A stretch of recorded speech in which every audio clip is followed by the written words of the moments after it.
Boasting a 1-inch sensor, 4K 120 FPS, dual aperture modes, and probably camera features that only professionals like myself would learn how to appreciate. But at this point, we couldn't help but to feel curious whether this phone can stand up against the flagship Androids or even the likes of the iPhone 13s and 13 Pros. Sony flagships always seem to embrace the idea of simplicity and functionality, a symbiotic form factor that stands out, and while they have improved quite a lot from the previous Xperia phones, the Xperia Pro-i was truly the chatter amongst camera enthusiasts when it was released last October 2021. Because at this price point, could it be worth the hype, or could this Japanese-made phone be hiding under the hood more than we realize?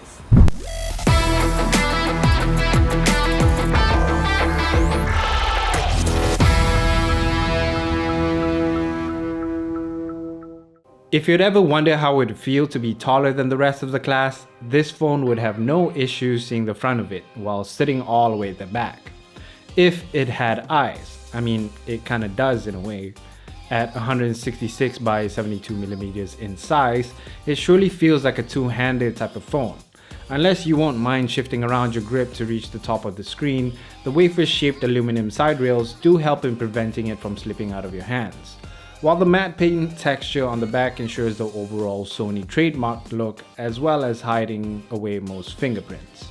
While it does feel hefty, weighing at 211 grams, with Corning glass at the front and back, the 6.6-inch OLED and 21:9 aspect ratio form factor feels balanced and oddly justified.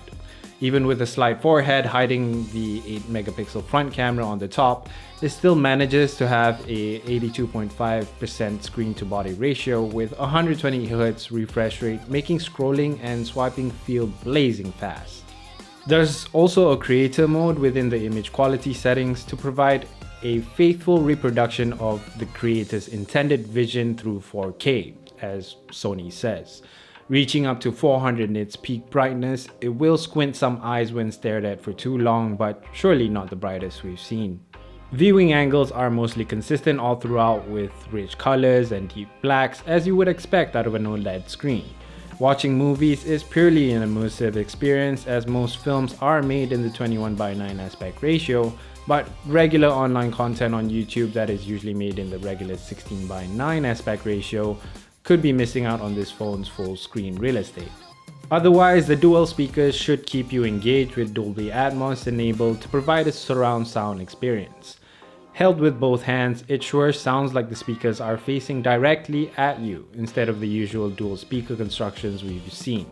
Truly one of the best speakers we've had on this channel in our opinion, but while it may not be the loudest, it manages well in highs and mids for speech-driven content such as ours, or low-end tones for basic music. The side-mounted fingerprint sensor does lack consistency, as the slightest differences on the surface of your thumb may cause it to miss attempts before having to wipe it down again. We also wished for it to be slightly bigger, as it's easy to mistake it for the volume rocker just above it, which to its own regard could have been better placed on the other side of the phone to avoid confusion. But let's not forget, the biggest selling point of this phone is its cameras. Now, even though Sony does claim that the Xperia Pro-i, I, which stands for imaging, comes with a 1-inch sensor built in, it still only uses the middle portion of the sensor, which results into only 12 megapixels effectively. The triple camera construction houses a dual aperture f2 and a 12 megapixel main camera, a 12 megapixel telephoto camera, and a 12 megapixel ultra wide camera. There's also a dedicated shutter button on the bottom right side, allowing you to half press to focus, and a smaller circular button above it to quickly launch the Video Pro app. Whether this button could be customizable to whichever camera app you would like to assign it to is still uncertain. In the camera app itself, you're greeted with familiar functionalities as you would with any other phone. But if you prefer to shoot things in the likes of a DSLR or mirrorless camera, you have that option too, ranging from auto mode, program auto, shutter priority, manual exposure, and even a memory recall option as well. For users keen to take full control of their photography or videography experience, the Xperia Pro-i is where it shines the most. Images themselves in bright daylight are really good, but might fall short in terms of sharpness and detail. To some extent, it still feels like there's something missing, especially when compared to other notable flagships like the iPhone 13 Pro, which also has a 12 megapixel sensor. Even shooting in low light will create color fringing in the darker parts of the image and gets noticeably noisy, while also washing out some of the highlights and whites. The natural shallow depth of field coming from the big 1-inch sensor, however, keeps to its promise, following the dual aperture modes to adjust focus to your liking, but this can only be manually set and not adaptive even in auto mode. Various drive modes are also available to allow you to shoot in continuous high. That could be translated into an animation if you choose to do so, or just a feature that could be used for casual wildlife or sports photography. With one-of-a-kind apps such as Video Pro and Cinema Pro to allow users to take full control, ranging from applying looks, adjust frame rates, a variable zoom slider and manual focus slider, all of your necessary guides, markers, HDR functions are all built in. Sony really outdid themselves for providing this much control in a smartphone, but even with all of that accessibility, footage quality, however, is yet again a hit and miss. Factoring how great the footage looks in broad daylight, retaining most of the highlights, exposure compensations, keeping shadows well balanced, and producing true tone colors as you would with an actual point-and-shoot Sony camera. The natural depth of field does amazingly well at separating your subjects from the foreground or background. Beautiful signature Zeiss lens flaring, and undoubtedly the most desirable part of this phone. But before I get ahead of myself, there are some of the same faults in its still photography performance, while feeling as if it shies away from raising brightness in situations where it should. Instead, retains the blacks and shadows to avoid noise or grain. Not the best of solutions in tackling low light performance, and surprisingly an issue that we weren't expecting coming from Sony, where they've been known to triumph most mirrorless cameras in this area of expertise. So probably in this case, the apple did fall far away from its tree. Not forgetting to mention that we experienced the camera shutting off as temperature modes got significantly way too high to operate, and even unbearable to the touch when shooting in 4K 25 frames per second. But there is a vlogging kit option if you were to consider this to be your go-to vlog setup, that comes with a Bluetooth grip and external monitor that can be attached to the back magnetically to take full advantage of that 1-inch sensor, which is sold separately.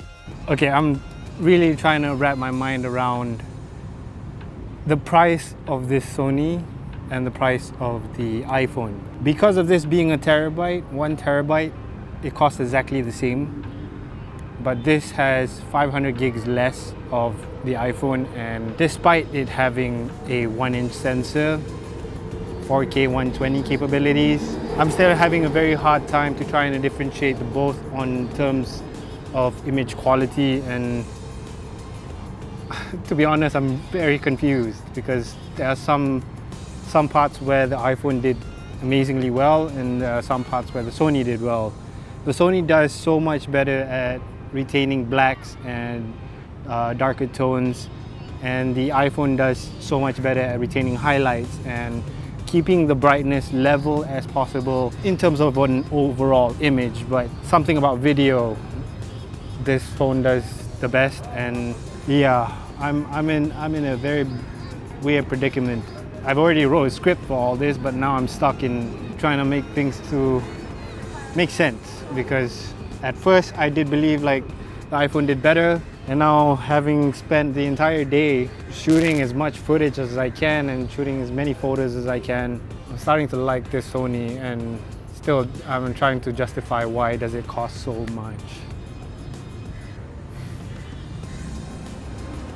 Nonetheless, it's still equipped with 12 gigs of RAM, Snapdragon 888, and Adreno 660 that manages to score top marks for our Geekbench test, scoring 1,125 for single core test and 3,459 for multi-core tests.